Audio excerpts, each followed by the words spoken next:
I tried to be a chill boyfriend about my girlfriend's male best friend, but she wants to throw away our anniversary plans to go to a concert with him, and I'm sick of being the third wheel in my own relationship. Posted by you/OK Bandicoot 2349.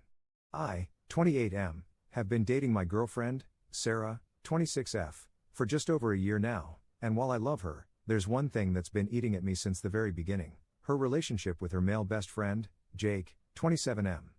Jake has been Sarah's ride or die since college, and I knew from the start that they were close. But what I didn't realize was how much it would impact our relationship. I've always tried to be the chill, trusting boyfriend. I don't want to be that guy who's threatened by a platonic friendship. But honestly, it's gotten to the point where I feel like I'm the third wheel in my own relationship. Jake and Sarah are practically inseparable. They hang out multiple times a week, they do dinners, movie nights, spontaneous late-night drives, etc., and I'm usually not even invited. If I try to join, it's awkward, like I'm crashing their private world of inside jokes that I'm not a part of. It stings, but I tried to let it go for the sake of keeping the peace. But then things started to cross a line. Jake texts her constantly, even when we're together on dates. It's not just casual stuff, either. He calls her babe and sweetheart, and when I brought this up to Sarah, she laughed and said it was just their thing and that it didn't mean anything. Apparently, they've been calling each other that for years. But to me, it feels like there's more to it. Who calls their best friend babe when they're in a relationship? Then there was the night I stayed over at her place and woke up at 2 a.m. to find Sarah on FaceTime with Jake. She was giggling like a schoolgirl, whispering so she wouldn't wake me. When I asked her about it the next morning, she brushed it off, saying Jake needed someone to talk to. But what about me? Am I just here as background noise while she stays emotionally tethered to this guy? The breaking point came last weekend. Sarah and I had been planning a special weekend getaway for our 1-year anniversary, something we'd been looking forward to for months. But out of nowhere, Jake invites her to a concert the same weekend. Sarah asked me if we could postpone our anniversary trip so she could go with Jake instead because it's a band they both absolutely love. I was floored. Our anniversary, something we'd been planning for months, could just be rescheduled for Jake? It was like I didn't even matter. I told her that this was too much and asked her to set some clear boundaries with Jake, like no more pet names, no more hanging out one-on-one all the time, and definitely no more prioritizing him over our relationship. She blew up at me, calling me controlling and insecure. She even said, "You knew Jake was part of my life when we started dating. Why are you trying to change me now?" Things got worse when Jake apparently told her that I was being toxic and trying to manipulate her. Sarah is siding with him, saying I'm overreacting and that nothing has ever happened between them. She's now furious with me for giving her an ultimatum, when all I really asked for were some boundaries that would make me feel like I'm her boyfriend, not just a side character in her life with Jake. Now Sarah is giving me the silent treatment, and I'm starting to feel like I've somehow become the jerk in my own relationship. Am I losing my mind here? I'm not asking her to drop Jake completely, just to prioritize us and respect our relationship. But maybe I've been unreasonable. Am I the jerk for asking my girlfriend to set boundaries with her male best friend, or is this friendship way too close for comfort? Top/relevant comments. Commenter. Do everyone a favor and end this thing now. You'll be doing Sarah a favor, she can have Jake. You'll be doing Jake a favor, he can have Sarah. Most of all though, you'll be doing yourself a huge favor, because you can find someone who sees you as her ride or die and someone who is actually loyal to you. After all, loyalty is the single most important factor in friendship, not being nice or liking the same things. Sarah doesn't believe she needs to be loyal to you. You know how I know? We can only truly know what we believe, versus what we think we believe, by watching how we act. Her actions speak volumes. Update 2 days later. I first want to thank you all for the amazing support you've given me. After reading through the comments and talking to some of you, I made up my mind. I was done being second place in my own relationship, and I was ready to walk away. But what happened next surprised me. Saturday night, Sarah came over to talk. I was prepared to have the breakup conversation, but before I could get a word in, she told me something unexpected. She had canceled the concert plans with Jake. She said that after our last conversation, she realized how serious I was, and it made her think about everything. She told me she had been selfish, that she had taken our relationship for granted.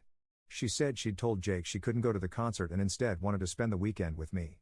No distractions, no third wheels, just us. I was honestly shocked. Part of me didn't believe it. For months, I had been asking her to set boundaries with Jake, and suddenly, she was doing it? It felt surreal, like a last-minute effort to save something that was already broken. But she seemed sincere. She apologized, not just for the concert situation, but for all the time she had ignored my feelings, dismissed my concerns, and prioritized Jake over us. She admitted she had been blind to how much it hurt me and said she didn't want to lose me. It was emotional. She was crying, and I could see how much it scared her that I was about to walk away. For the first time in a long time, it felt like she was choosing me. But here's the thing, as much as I appreciated her apology, it didn't magically fix everything. I told her that while canceling the concert was a good step, it didn't erase all the hurt. I still felt like I had been competing with Jake for too long, and trust, once broken, is hard to rebuild. We ended up spending the weekend together as planned. We didn't go on the big anniversary trip, but we stayed in, cooked together, and had long conversations about everything: our relationship, Jake, the future. It was a roller coaster of emotions. There were moments where I felt like maybe we could make this work, but also moments where the damage felt too deep to repair. By today, I was emotionally drained. Sarah seemed to think things were heading in the right direction, but I still wasn't sure. I needed space to think. So, I told her we should take a break, give each other some time to reflect and see if this relationship was something we both wanted to fight for. She didn't take it well. She cried again, begged me not to go, said she'd prove to me that she was serious about changing. But I needed to be alone, to clear my head without all the emotional ups and downs. So I left. I haven't spoken to her since. We agreed to give it a couple of weeks before we decide anything, but to be honest, I'm still leaning toward ending things for good. Could she really have set boundaries with Jake after everything? I find it hard to believe. After months of me begging, I feel like I've already checked out of the relationship, and while her efforts are appreciated, I can't shake the feeling that it's too little too late.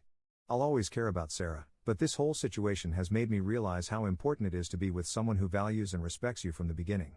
Someone who doesn't make you feel like you have to compete for their attention. Should I give her another chance, or should I go through with the breakup? Top/relevant comments. Commenter. Sounds like she found your Reddit to me. Second update 8 months later. Hey Reddit. It's been about 8 months since my last update. Honestly, I didn't plan on ever coming back to this. After everything happened, I kind of just wanted to forget about it. Plus, Sarah eventually found the post, so I stayed quiet. But at this point, I don't care who I piss off. I think I owe you guys the end of the story, plus a lot of you have been asking for an update, so here it is. So, after my last post, we decided to go on a break. We had no contact for 2 weeks, and those 2 weeks messed with my head more than I expected. I didn't know what she was doing, who she was talking to, or where things stood. Eventually, I reached out and told her I wanted to break up. I thought I was ready. She broke down, cried, and begged. Told me she'd cut Jake off for good. Said she'd block him, delete him, whatever it took. She told me she couldn't imagine her life without me and just wanted one more chance. And like an idiot, I gave it to her. Because I still loved her. This was the second person in my life I could say I truly loved. I didn't want to start over with someone new when I'd known her for so long. She wasn't just my partner, she was my best friend. I didn't want to lose what we had. At first, things were okay.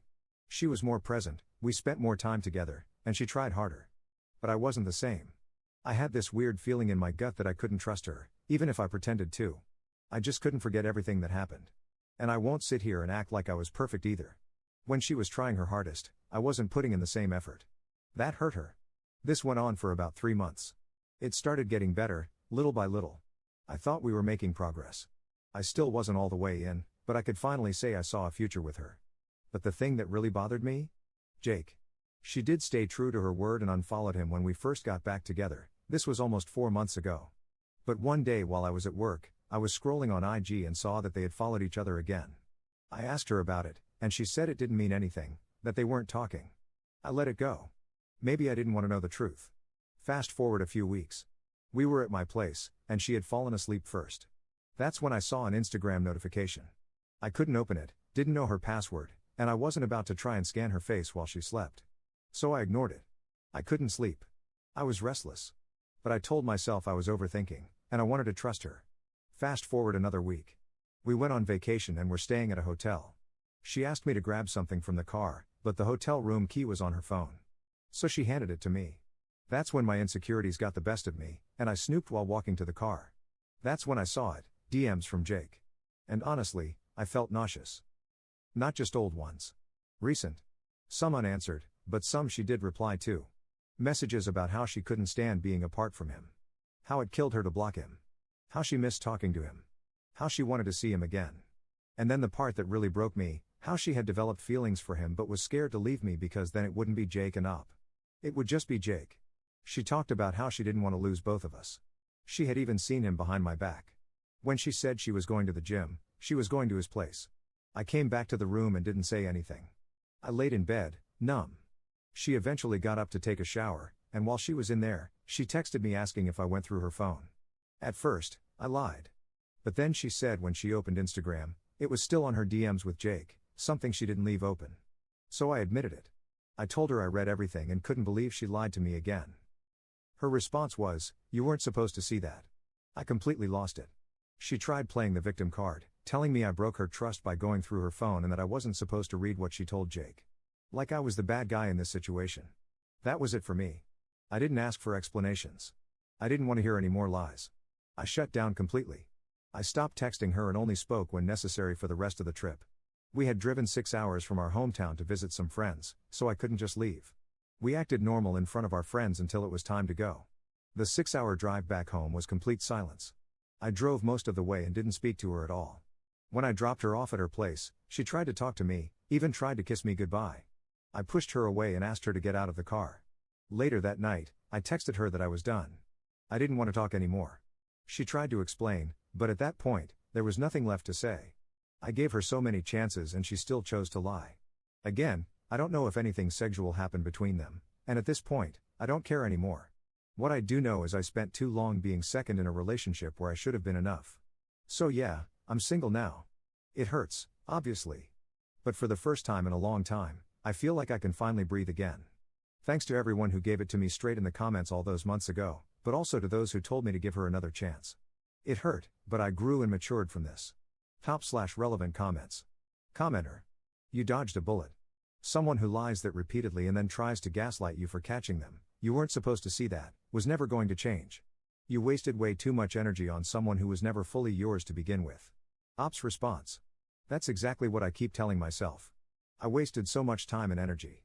I'm just glad I ended it sooner rather than later.